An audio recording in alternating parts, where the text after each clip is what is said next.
إن الحمد لله نحمده ونستعينه ونستغفره نعوذ بالله من شرور أنفسنا ومن سيئات أعمالنا من يهده الله فلا مضل له ومن يضلل فلا هادي له أما بعد اللهم صل على سيدنا محمد الفاتح لما أغلق والخاتم لما سبق ناصر الحق بالحق والهادي إلى صراطك المستقيم وعلى آله حق قدره ومقداره العظيم اللهم صل على سيدنا محمد النور الذاتي والسر الساري في جميع الأسماء والصفات اللهم يا أحد صل على أحمد وعلى آل محمد والمهدي خليفتك يا أحد. Baik, Bapak, teman-teman, saudara yang makan Allah. Terakhir kita membahas asma yang mana? Saya lupa nih. Ar-Rahman Ar-Rahim, Ustaz. Oh, baru Ar-Rahman Ar-Rahim ya? Iya. Waduh, telat ini ya. Berarti kita ngebut nih malam ini. Taib. Berarti kita masuk sekarang ke nama Allah Al-Quddus, Al-Malik ya, Al-Malik. Baik teman-teman yang makan Allah, Al-Malik sesuai dengan harfiahnya berarti raja ya.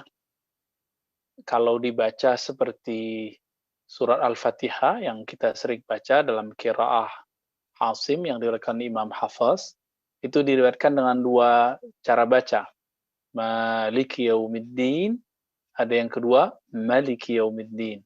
Dan ini bisa kita lihat dari surat terakhir ya, Malikin Nas ya, tidak panjang alifnya. Dua-duanya boleh dibaca, namun kalau di masjid-masjid Indonesia yang sudah lumrah tentu tidak terbiasa mendengarkan riwayat yang kedua tersebut. Bisa imamnya bisa di demo ya kalau baca seperti itu. Arti Malik dan Malik hampir sama, tapi beberapa ahli bahasa membedakannya. Saya tidak akan masuk ke wilayah sana. Kita langsung saja mengartikan seperti yang Imam Ghazali artikan. Apa kata beliau? Al-Malik artinya alladhi yastaghni fi dhatihi wa sifatihi an kulli mawjud. Yaitu Allah itu adalah Al-Malik yang berarti yang cukup dengan zatnya, sifatnya dari segala sesuatu. Jadi Allah tidak butuh siapapun. Nah, itu sifat dari raja. Jadi yang disebut raja adalah zat yang dibutuhkan oleh yang lain, tapi dia tidak butuh kepada yang lain. Sifat yang dibutuhkan oleh yang lain, tapi dia tidak membutuhkan yang lain. Itu salah satu makna daripada Al-Malik. Wa yahtaj ilahi kullu mawjud. Ini kaidahnya, bahwa Al-Malik itu berarti segala sesuatu membutuhkannya, memerlukannya, berhajat kepadanya, ingin bergantung kepadanya. Sehingga la yastaqi anhu syai'un fi syai'. Tidak ada sesuatu pun yang bisa terlepas darinya dalam segala hal, baik di sifatnya, zatnya, asma'nya dan lain-lainnya ya.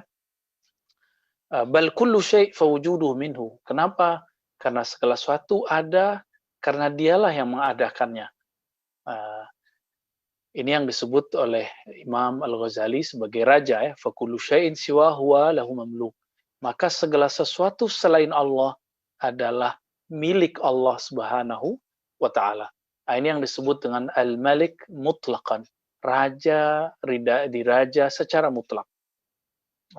Lalu Imam Ghazali mengatakan, tanbih sebagai perhatian kepada kita, bahwa tidak mungkin seorang hamba disebut sebagai raja sebagai dalam artian tadi. Jadi yang dapat disebut Al-Malik dalam makna ini itu hanya Allah Subhanahu wa taala. Dengan makna ini maka sebutan presiden, raja, kepala negara, orang hebat di dunia itu artinya terbatas kepada hal-hal yang sifatnya duniawi tentunya. Coba teman-teman lihat setiap musim pilkada, ini lagi pilkada, kiai-kiai banyak dikunjungi sekedar dimintain doa ya. Tapi masih syukur sih kiai yang datangi daripada dukun. Tapi trennya sempat berubah, yang didatangi pakar surveyor ya, pakar survei. Ini ada tren yang baru, jadi mereka jadi raja-raja juga ya. Tapi yang benar itu emang datang ke ahli zikir, ahli kolbu. Tapi kan orang nggak tahu siapakah sebenarnya yang raja kolbu di antara yang punya kolbu tersebut. Tentu arti raja kolbu di sini sesuai dengan makna kita, bukan makna Allah Subhanahu wa Ta'ala. Sehingga kita nggak bisa membayangkan ada orang, kalaupun disebut raja, lalu dia tidak butuh orang lain. Itu nggak mungkin. Sehebat-hebat raja, presiden, kepala negara, dia butuh orang lain. Nah, inilah perbedaan kerajaan Allah Subhanahu wa taala, ya lahu mulkus samawati wal ardh, Allah memiliki kerajaan langit dan bumi. Allah itu tidak butuh malaikat, Allah tidak butuh langit dan bumi. Allah tidak butuh menteri-menteri. Menteri-menteri itulah yang bernama malaikat yang butuh Allah Subhanahu wa taala. Kalau di dalam tatanan negara, kerajaan, itu rajanya butuh penasehat, butuh menteri. Inilah perbedaan sejati antara sifat rajanya Allah Subhanahu wa taala dengan raja-raja yang ada di alam semesta. Tapi siapakah yang dapat pancaran Al-Malik? Nah, ini yang harus kita dapat kita capai. Orang-orang yang mendapatkan Nur Al-Malik, walaupun dia tidak raja secara politik, dia bukan raja secara teritorial, tapi mereka adalah raja secara spiritual. Siapakah mereka? Huwallazi la yamlikuhu illallah. Begitu kata Imam Ghazali. Yaitu mereka yang secara rohani, hatinya, kolbunya, pikirannya, tidak dikuasai kecuali oleh Allah Subhanahu wa Ta'ala. Maka orang-orang yang menghambakan dirinya kepada Allah semakin dalam penghambaannya, semakin tinggi posisi dirinya sebagai raja di kalangan makhluk-makhluknya, makhluk-makhluk Allah.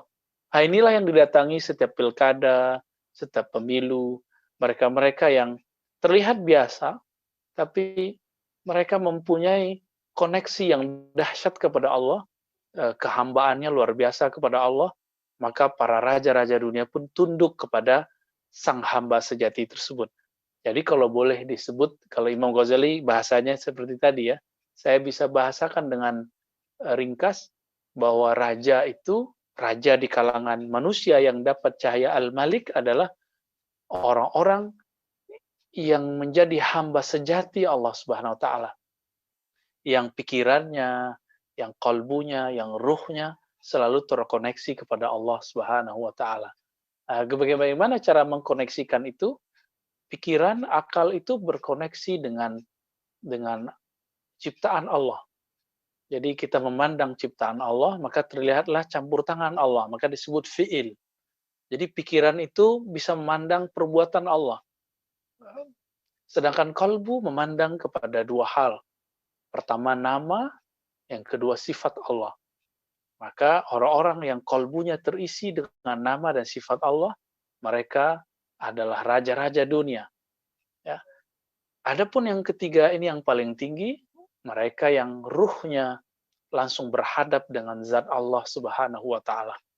Nah, mereka lah yang disebut wali-wali kutub, wali-wali ghaus, dengan mereka lah hujan turun, dengan mereka lah suatu negara menjadi aman, dengan doa-doa mereka lah biasanya virus bala bencana terangkat.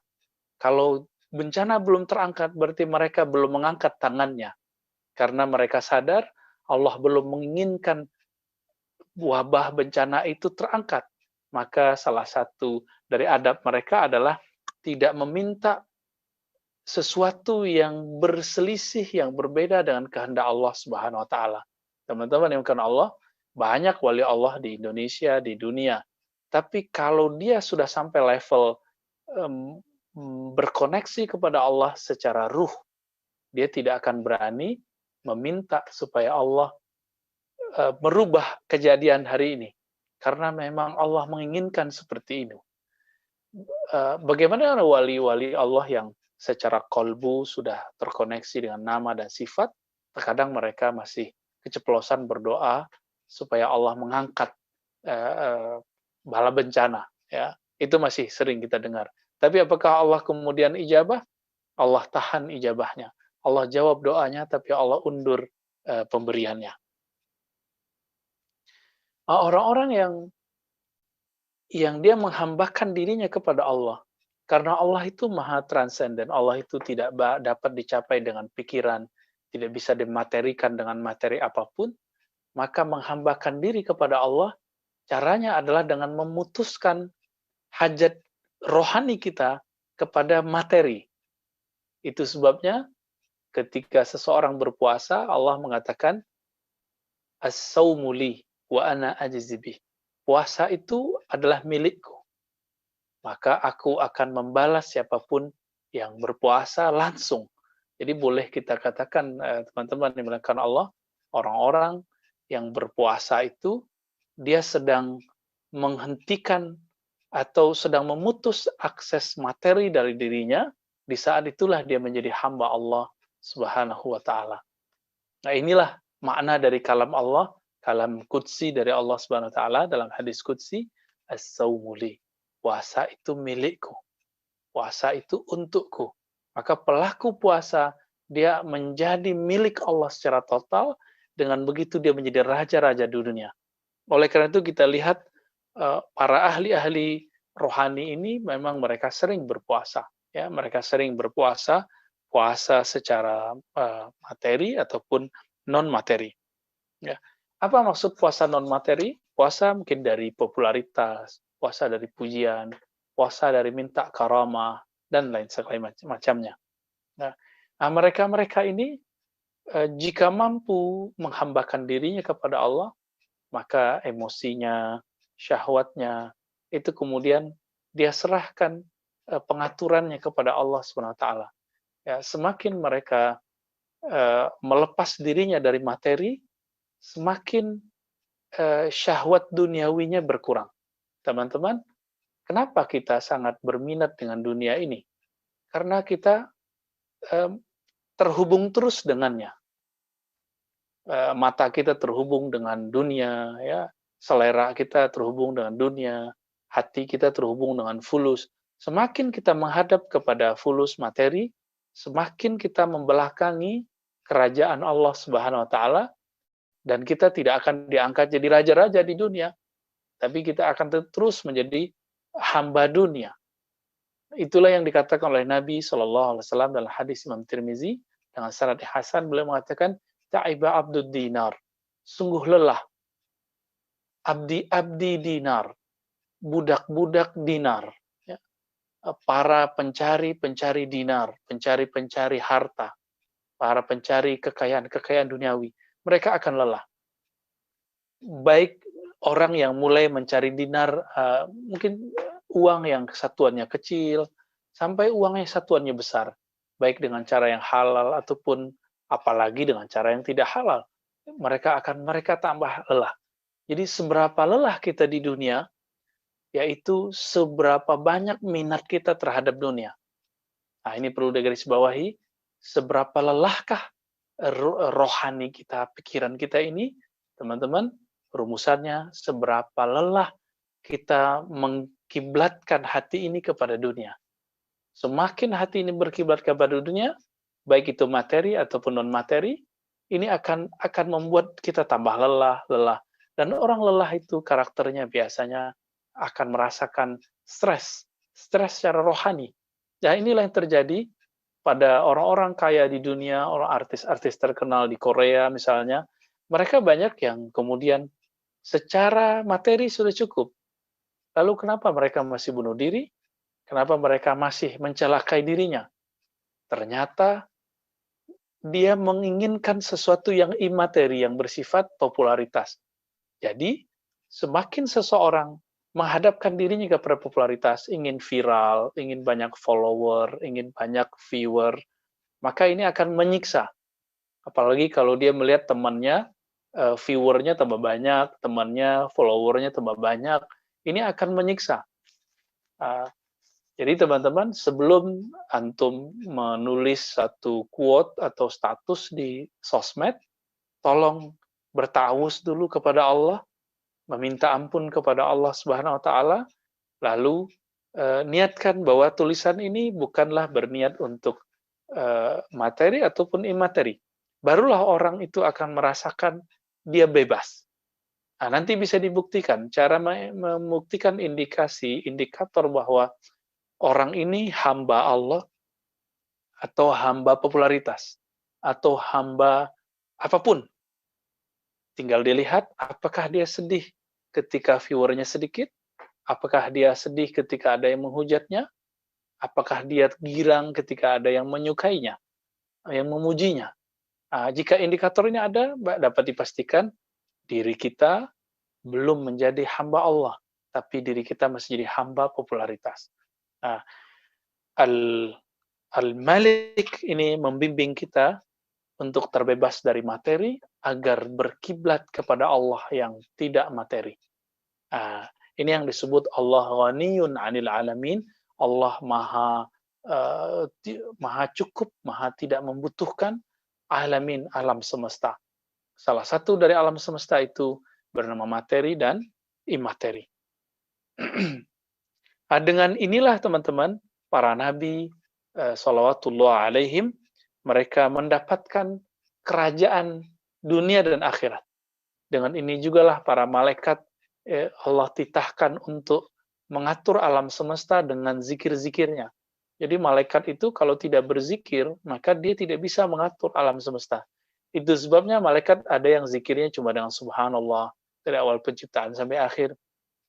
Ada yang dengan la ilaha illallah, ada yang berbagai macam zikir. Semakin tinggi kualitas zikirnya, maka semakin tinggi posisi malaikat tersebut. Dengan demikian, semakin tinggi zikir seseorang, kualitasnya ataupun kuantitasnya, semakin tinggi kerajaan Allah yang berdiri, yang tegak di dalam hatinya. Ini lebih kurang makna Al-Malik jika kita ringkas dari kalam Al-Imam Al-Ghazali.